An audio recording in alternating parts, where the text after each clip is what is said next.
Sienna God, hello all. Afternoon, good afternoon, and what thank you for watching. And it's still afternoon.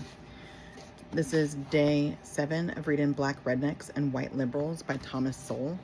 And this is my little deal that I have essential oil on because my hamstring is just like needing some help. Okay, it's rough. I've never felt pain like that. I mean, I have a lot of pain, but this is a whole other level. My pain threshold has just been annihilated. Anyway, and yep, that's a little bit of lunch that I spilled right there. So we're keeping it real. Such discriminatory restrictions and prohibitions have applied to the Lebanese, excuse me, in West Africa, the Indians and Pakistanis in East Africa, the Chinese in Southeast Asia, and to Jews across much of Europe for centuries. That people who have had to struggle for survival against such discrimination have bent or broken laws is hardly surprising, and the high levels of honesty and integrity that many middlemen minorities have observed within their own circles suggest that they are not dishonest by nature. Similarly, the high levels of mutual help with family and within other close circles among middlemen minorities often contrast with a cold-blooded attitude toward outsiders in societies that have been discriminatory and oppressive toward them. Oh yeah. The idea that middleman minorities are deceptive,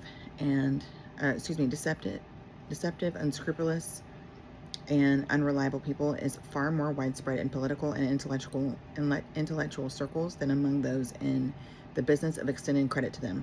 Professor P.T. Bauer, B-A-U-E-R, of the London School of Economics, found this to be true of Lebanese businessmen during his study of West African trade.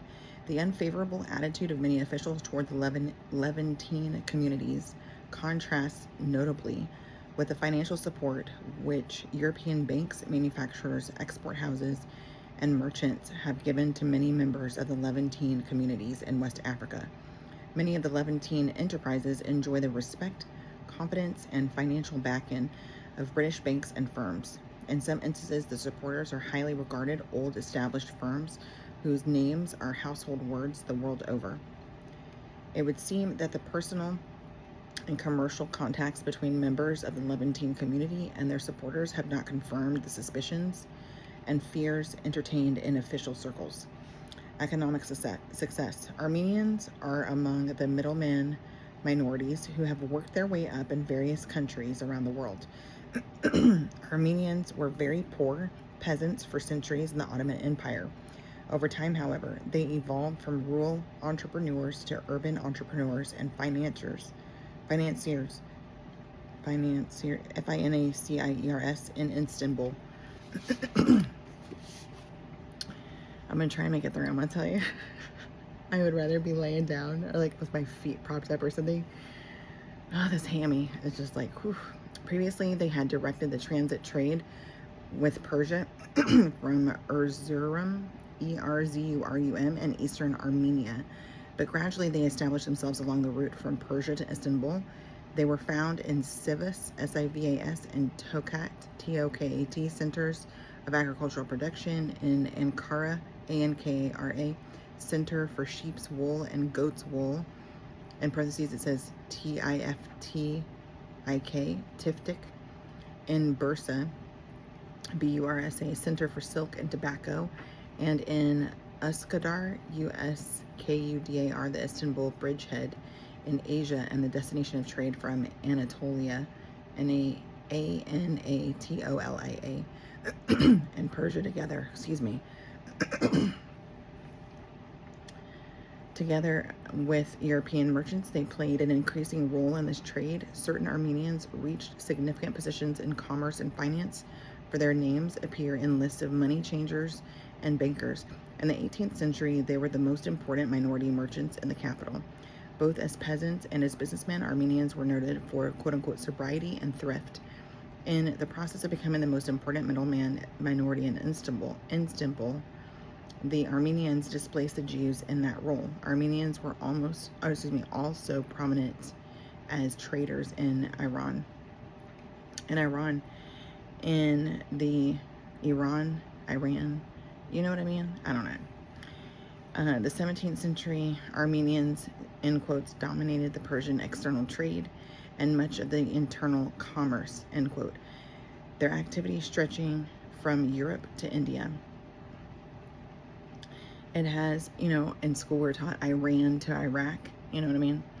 Anyway, but then you hear people from there pronounce it Iran or something like that. I don't know really exactly how it's supposed to be pronounced. It has not been at all uncommon for groups whose background was in farming to go on to become middleman minorities, as the Americans did. West African farmers, for example, have long engaged in trade as part of the marketing of their agricultural produce. Indigenous middleman minorities, such as the Igbo or Ibo in Nigeria, were thus not fundamentally different initially in skills or wealth from the farmers with whom they interacted. Despite attempts to contrast the productive farmer and the unproductive middleman who, quote unquote, exploits him, P.T. Bauer's landmark study of West African trade found this pattern. The rapacious and unproductive middleman in primary producing countries is often unfavorably contrasted with the allegedly more deserving farmer. The contrast is misleading. It neglects the fact that as long as entry is free, the middleman is unlikely to secure an excessive income, since this would quickly attract competitors. Perhaps more important, the dichotomy is a false one. More often, the real distinction is not between the producer and the middleman, but between unenterprising, indolent, indolent, unambitious, and perhaps thriftless individuals, and others more venturesome, energetic, resourceful, and frugal. The small-scale produce buyer or village trader is quite often the farmer who thinks the effort worthwhile to collect and market his neighbor's produce or to cater for their simple requirements. These intermediaries are generally members or former members of the agricultural community, in parentheses, or at least closely connected with it, who have, close parentheses, who have improved their position through their effort, enterprise, and thrift.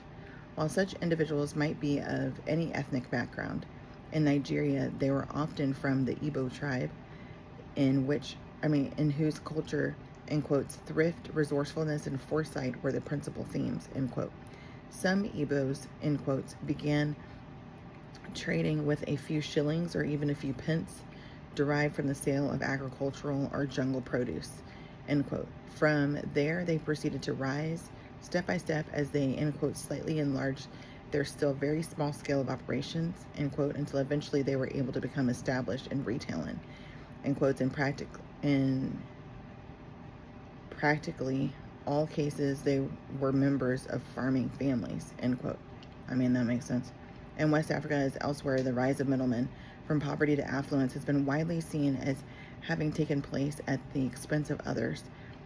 This applies to both indigenous and immigrant middlemen, such as Lebanese. I was thinking, people who come over and they come over legally, they always say how proud they are to not accept a handout.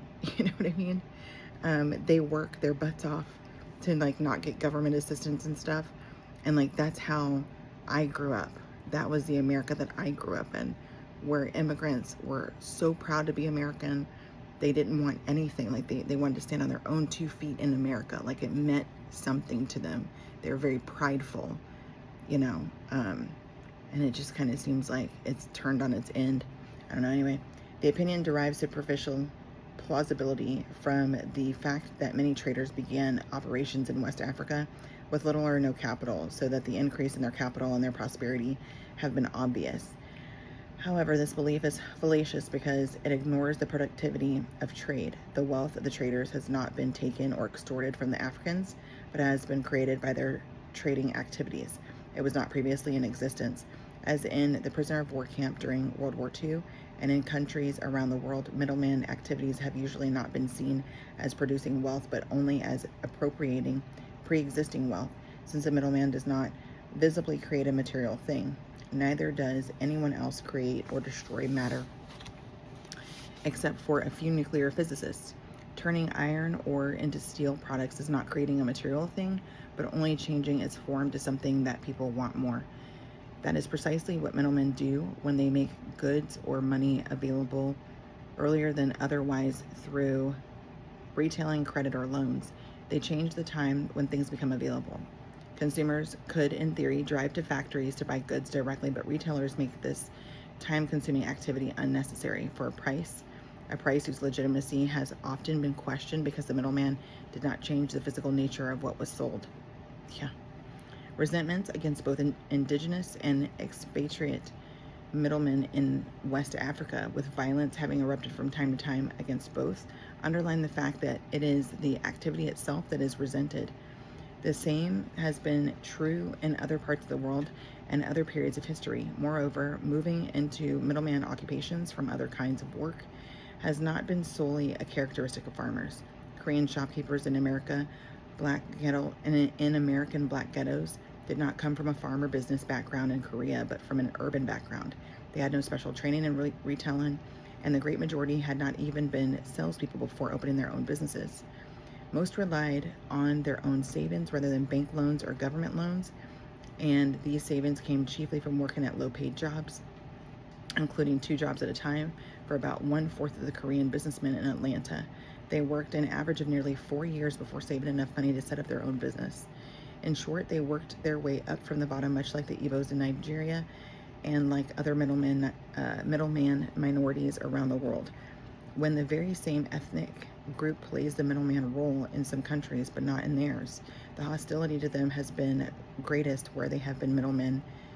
Japanese immigrants, for example, were long subjected to far greater hostility in Peru, where they worked in middleman occupations, than in Brazil, where they became agricultural producers.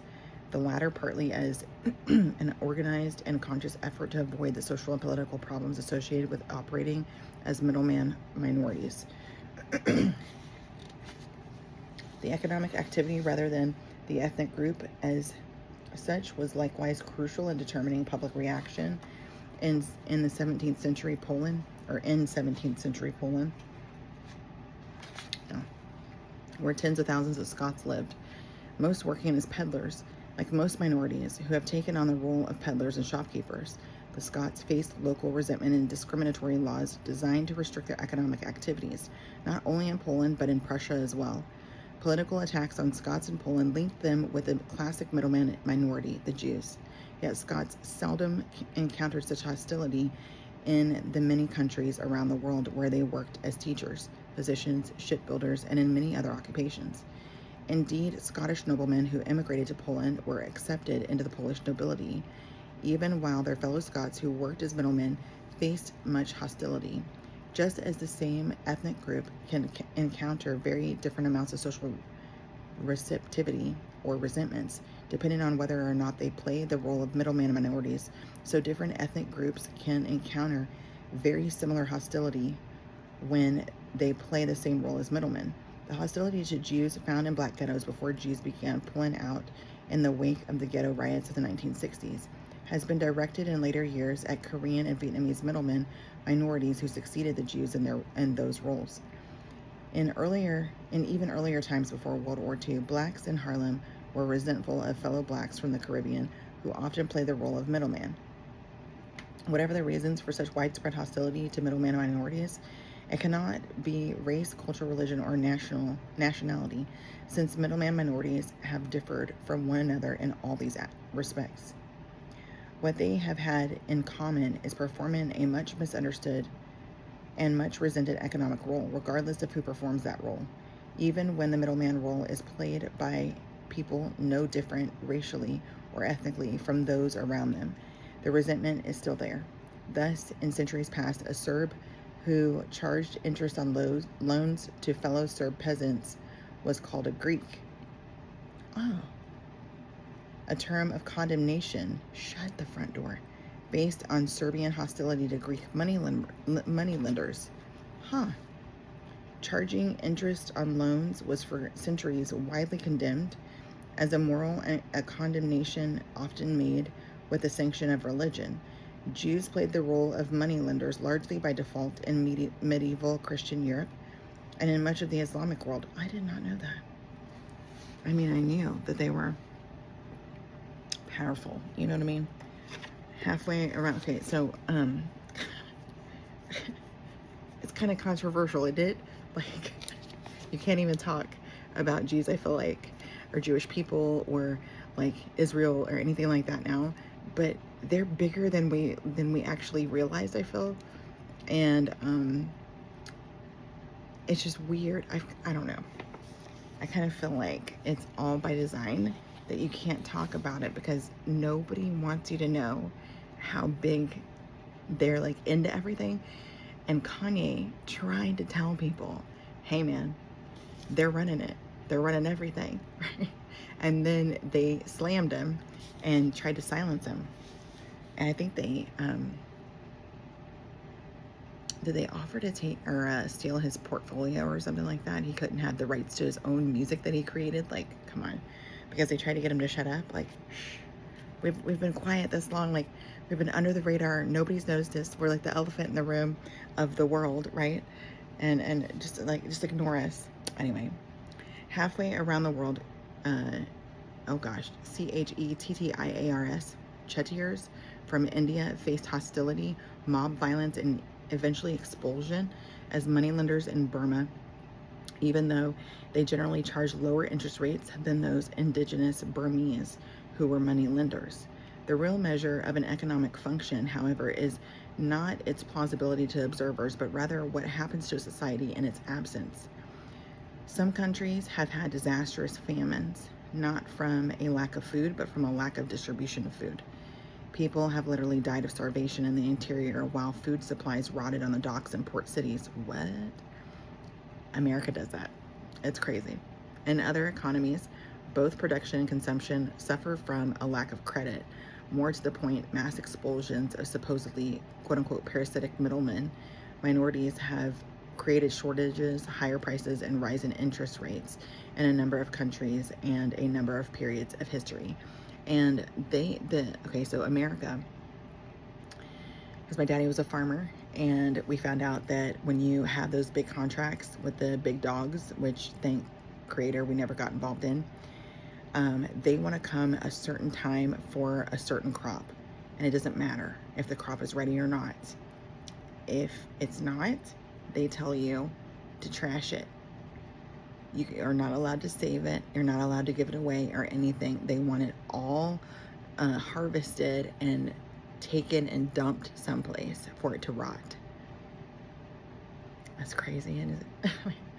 And it was exposed during COVID that all these people were hungry because they didn't have jobs and all this kind of stuff. And food places were running out of supplies. And these kids, I say kids because they were young adults, and probably some in high school or something, they found that they were dumping the food. So then they got into contracts to get the food to then distribute. Isn't that crazy? Well, it's crazy. Okay, so I didn't mark my place. So anyway, parasitic middlemen and minorities have created shortages, higher prices, and rising interest rates in a number of countries and a number of periods of history. Being a middleman involves more than retailing. There are also middlemen who buy up agricultural produce that is an ingredient in industrial production, cotton, for example, rather than simply something to be resold directly to consumers, often, especially in third world countries. This means buying small amounts from many farmers and combining all these small amounts in order to be able to sell in larger quantities to one or a few commercial or industrial firms. The money lending function of middlemen can often be combined with both retailing by selling to consumers on credit, or combined with buying raw produce by advancing money to farms to be repaid at harvest time.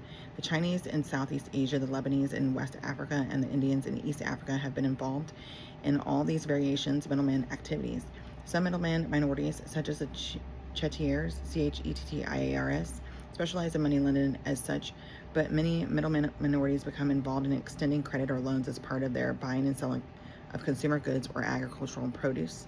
Middleman minorities have often been accused of quote-unquote taken over large portions of a country's economy, even in situations where it was they who largely or solely created particular businesses and industries. Many sectors of the local economy simply did not exist before the Chinese arrived in various countries in Southeast Asia, or the Lebanese in West Africa, or the Gujarati, Gujaratis from India and South Africa. Don't go, honey, to me again, love you, mean it.